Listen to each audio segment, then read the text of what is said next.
Support చేస్తూ వస్తున్నారు. రెగ్యులర్గా క్లాసెస్లో మీకు కనబడుతూ ఉన్నారు. నెక్స్ట్ వెంకటేష్ గారు.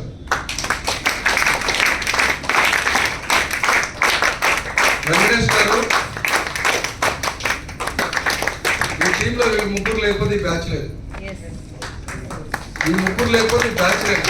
ఎందుకంటే ఏ రోజైనా నేను కనపడకపోవచ్చేమో, కానీ వాళ్ళ ముగ్గురు కనబడని బ్యాచ్, కనబడే రోజు లేదు.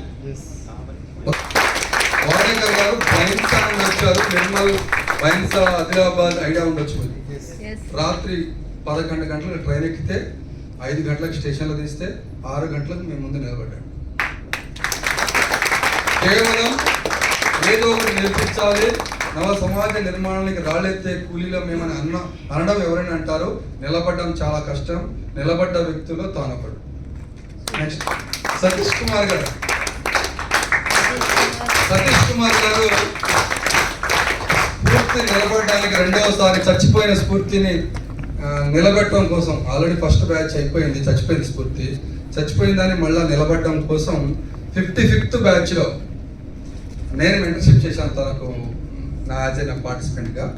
ఆ రోజు నుండి ఇప్పటి వరకు తను లేనిది స్ఫూర్తి లేదు. అలా ప్రతి ప్రోగ్రాంలో ఉంటూ చేస్తూ ఉంటాడు సతీష్ కుమార్ గారు. అలాగే శ్రీనివాస్ పెరుమళ గారు. Welcome sir. శ్రీనివాస్ పెరుమళ గారు one of the executive member. చాలా డిసిషన్స్ చేయించుకుంటారు. వీళ్ళకి ఎందుకు పరిచయం చేస్తున్నారంటే, వీళ్ళు కనబడతారు మీకు ప్రతి